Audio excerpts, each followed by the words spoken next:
என் இனிய நண்பர்களுக்கு வணக்கம். நாம இன்னைக்கு என்ன கதை பார்க்க போறோம் அப்படின்னா, கந்த புராணத்தோட பகுதி 7 முருகப்பெருமானின் தோற்றம் அப்படின்ற கதையத்தான் நாம இன்னைக்கு பார்க்க போறோம். வாங்க பார்க்கலாம். தேவர்கள் எல்லாம் ரொம்ப சந்தோஷமா இருக்காங்க. ஏன்னா சிவபெருமானுக்கும் பார்வதி தேவிக்கும் திருமணம் நடந்து முடிஞ்சிருச்சு. அதனால சீக்கிரமாவே முருகப்பெருமான் தோன்றிடுவாரு அப்படின்ற காரணத்தினால தேவர்கள் எல்லாம் ரொம்ப சந்தோஷமா இருக்காங்க. கொஞ்ச நாள் ஆகியும் அப்படி எந்த தகவலும் தேவர்களுக்கு கிடைக்கல. உடனே தேவர்கள் எல்லாம் என்ன பண்றாங்க அப்படின்னா, மறுபடியும் பிரம்மதேவரை போய் பார்த்து கேக்குறாங்க. இன்னும் குமரக்கடவுள் தோன்றலையே, நம்ம எல்லாரும் போய் மறுபடியும் சிவபெருமான் கிட்ட வேண்டுவோம் அப்படின்னு சொல்லி தேவர்களும் பிரம்மாக்களும் என்ன பண்றாங்க அப்படின்னா, கைலாயத்திற்கு போய் சிவபெருமான வணங்கி வேண்டுறாங்க. அப்போ சிவபெருமான் தேவர்களுக்கு அருள் புரியணும் அப்படின்ற நோக்கத்தோட பார்வதி தேவிய ஆசையா ஒரு பார்வை பார்க்கிறாரு. உடனே சிவபெருமானுடைய 6 முகங்கள்ல உள்ள நெற்றிக்கண்ல இருந்தும் 6 தீப்பொறிகள் வருது. நீங்க எல்லாரும் கேட்கலாம், சிவபெருமானுக்கு 5 முகம் தானே, எப்படி 6 முகம் வரும்? முருகப்பெருமானுக்கு தான் 6 முகம் அப்படின்னு நம்ம நினைச்சுக்கிட்டு இருக்கோம். ஆனா உண்மையிலேயே சிவபெருமானுக்கும் 6 முகம் தான். சிவபெருமானோட சக்தி தான் முருகப்பெருமான். அதனாலதான் அவர் 6 நெற்றிக்கண்ல இருந்தும் 6 தீப்பொறிகள் வெளிவருது. சிவபெருமானுக்கு மொத்தம் 5 முகங்கள் மனிதர்களுக்கும் தேவர்களுக்கும் தெரியக்கூடியது. அவரோட 6வது முகம் ஞானிகள் மட்டுமே பார்க்கக்கூடியது. அது என்னென்ன முகங்கள் பார்க்கலாமா? சிவபெருமானோட 5 முகங்களா சொல்லப்படுறது ஈசானம், தத்புருஷம், வாமனம், அகோரம், சத்யோஜம். அவரோட 6வது முகமான ஞானிகளுக்கு மட்டுமே தெரியக்கூடியது அதோமுகம் அப்படின்றது ஆகும். இந்த 5 முகங்களும் 5 தொழில்களை செய்யக்கூடியதா ஆகும். இந்த சிவ பஞ்சாட்சரமான சிவாய நம அப்படின்ற பஞ்சாட்சரம் ஒவ்வொரு எழுத்தும் ஒவ்வொரு தொழில்களை குறிக்கக்கூடியதா இருக்கு.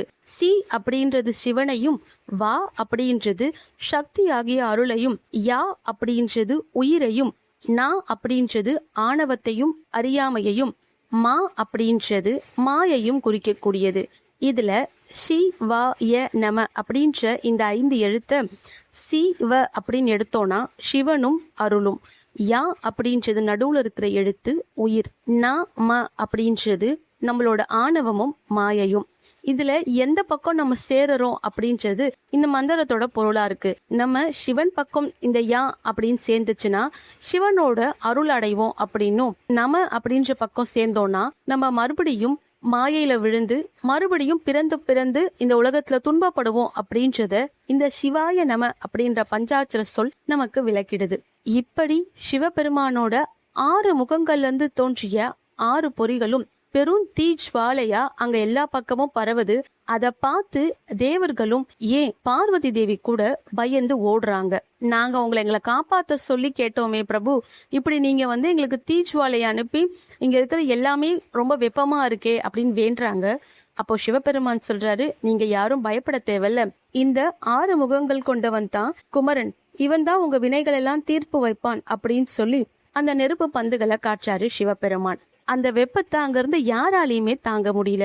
உடனே சிவபெருமான் தேவர்களோட பயத்தை பார்த்து அங்க இருக்கிற அக்னி பகவானையும் வாயு பகவானையும் கூப்பிடுறாரு. இந்த 6 நெருப்பு பொறிகளையும் கொண்டு போய் நீங்க கங்கையில விடுங்க அப்படின்னு சொல்லி அவங்களுக்கு ஆணையிடுறாரு. ஆனா அக்னி பகவானும் வாயு பகவானும் ரொம்பவே பயப்படுறாங்க. இந்த வெப்பத்தை எங்களால தாங்க முடியுமா அப்படின்னு சொல்லி அக்னியும் கூட பயப்படுறாரு. அதற்கு சிவபெருமான் சொல்றாரு, இதை உங்களால நிச்சயம் தாங்க முடியும், அதற்கான சக்தியை நான் உங்களுக்கு கொடுக்கறேன்னு சொல்லி அவங்களுக்கு வரமளிச்சு இதை கொண்டு போய் கங்கை நதியில சேர்க்க சொல்றாரு சிவபெருமான். சிவனோட ஆணைக்கு இணங்க அக்னியும் வாயுவும் மிகுந்த சிரமப்பட்டு அதை எப்படியோ கங்கையில கொண்டு சேர்க்கிறாங்க. கங்கையாலையும் கூட அந்த வெப்பத்தை தாங்க முடியல.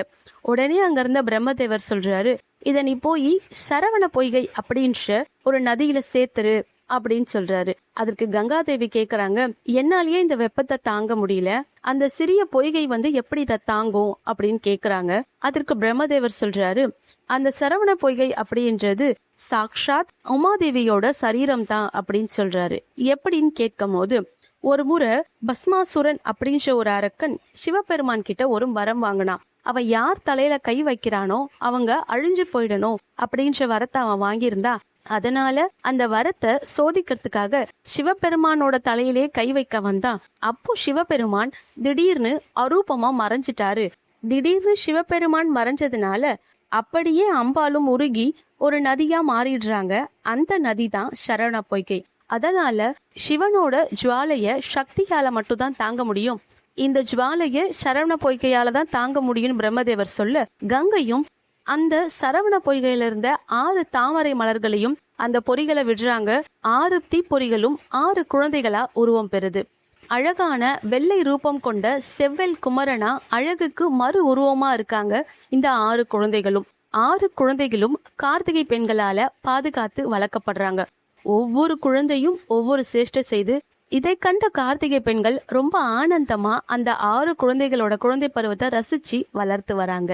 இங்க சிவபெருமானோட நெற்றிக்கண்ல இருந்து வந்த தீ ஜுவாலைய தாங்க முடியாம தேவி ஓடுனாங்க இல்லையா, அப்ப அவங்க காலில இருந்து நவமணிகள் கீழே செதறிச்சு அந்த நவமணிகளும் நவ தேவிகளா உருமாறினாங்க.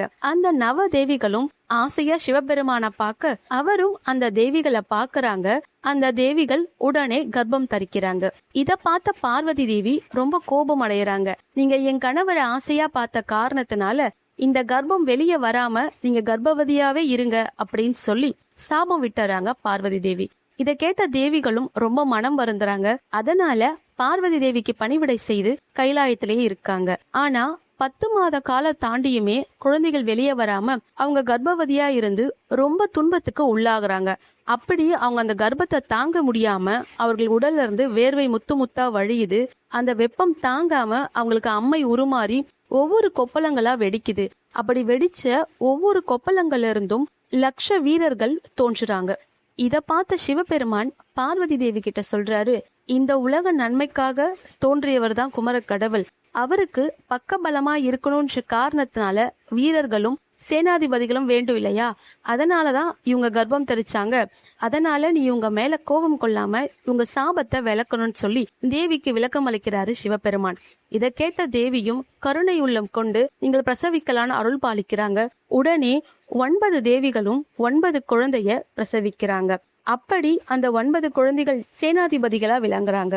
மரகதவள்ளி அப்படின்ற தேவிக்கு வீரபாகுவும், முத்துவள்ளி அப்படின்ற தேவிக்கு வீரகேசரியும், புஷ்பகவல்லி அப்படின்ற தேவிக்கு வீர மகேந்திரனும், கோமேதகவல்லி அப்படின்ற தேவிக்கு வீர மகேஸ்வரனும், வைடூரியவல்லி என்ற தேவிக்கு வீர புராந்தரனும், வஜ்ரவல்லி அப்படின்ற தேவிக்கு வீர ராட்சசனும், மரகதவல்லி அப்படின்ற தேவிக்கு மார்த்தாண்டனும், பவழவல்லி அப்படின்ற தேவிக்கு குராந்தகனும், இந்திர நீலவல்லி அப்படின்ற தேவிக்கு வீரதீரனும் அப்படின்ற நவ புதல்வர்கள் தோன்றாங்க. இவங்க ரொம்ப காலம் கர்ப்பத்திலே இருந்ததுனால இவங்க நல்ல உருவம் அமைப்பு உள்ள பிள்ளைகளாவே தோன்றுறாங்க.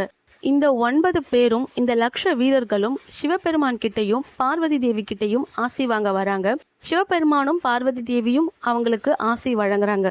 அப்போ சிவபெருமான் சொல்றாரு, நீங்க எல்லாரும் அசுரர்களை அழிக்கிறதுக்கு குமர கடவுளுக்கு உதவியா தோன்றிருக்கீங்க.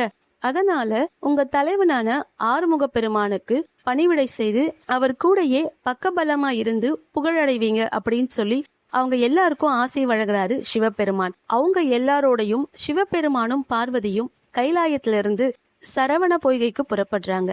ஏன்னா அங்கிருந்து முருகப்பெருமான அழைச்சிட்டு வரணுன்ற நோக்கத்துக்காக சரவண பொய்கைக்கு போறாங்க. அங்க சிவபெருமான் பார்வதி தேவியை பார்த்து போய் குமரப்பெருமான அழைச்சிட்டு வா அப்படின்னு சொல்றாரு. பார்வதி தேவியும் அவங்கள நோக்கி ஓடி வந்த 6 குழந்தைகளையும் கட்டி அணைக்கிறாங்க. அப்படி அவங்க அணைக்கும் போது ஆறுமுக பெருமான் ஒரு முகமா ஒரு குழந்தையா மாறுறாரு. அப்படி பார்வதி தேவி கட்டி அணைக்கும் பொழுது அவங்க மார்புல இருந்து பால் சுரக்குது. அந்த பாலை முருகப்பெருமானுக்கு ஊட்டி மகிழ்ச்சி அடைறாங்க பார்வதி தேவி. அப்போ முருகப்பெருமானுக்கு அவங்க பால் ஊட்டும் போது சிந்தி சிதறிய சில பால் துளிகள் சரவண பொய்கையில கலக்குது. பராசர முனிவர்களுடைய புதல்வர்கள் 6 பேரும் மீன்களா அந்த சரவண பொய்கையில இருக்காங்க. ஏன்னா தந்தையுடைய சாபத்தால அவங்க மீன்களா அந்த சரவண பொய்கையில இருக்காங்க. பார்வதி தேவியோட அமுத பால் பெறவும் அவங்க மீண்டும் மனித உருவு அடையிறாங்க. அப்படி அவங்க மனித உருவு அடைந்த உடனேயே பார்வதி தேவியையும் சிவபெருமானையும் வணங்கி துதிப்பாடல் பாடுறாங்க. அப்போ சிவபெருமான் அந்த முனிவர்களை திருப்பரங்குன்றத்துல போய் தவம் இருக்கும்படி சொல்றாரு. பிற்காலத்துல முருகப்பெருமான் வந்து அவங்களுக்கு மெய்ஞான உபதேசம் கொடுப்பாருன்னு சொல்லி அவங்களுக்கு விடை கொடுக்கிறாரு சிவபெருமான். அதற்கப்புறம் கார்த்திகை பெண்களை அழைத்து 6 பேரையும் ஒரு நட்சத்திரமா மாத்தி வானத்துல ஜொலிக்க வைக்கிறாரு. அது மட்டும் இல்லாம முருகப்பெருமான வளர்த்த இந்த கார்த்திகை பெண்கள் நட்சத்திரமா மாறினதுனால அந்த நட்சத்திரத்தன்னைக்கு யார் முருகப்பெருமான தரிசிச்சு வேண்டாங்களோ அவங்களுக்கு அவங்க எண்ணம் எல்லாம் ஈடேறும் அப்படின்ற வரத்தையும் சிவபெருமான் அவங்களுக்கு வழங்குறாரு.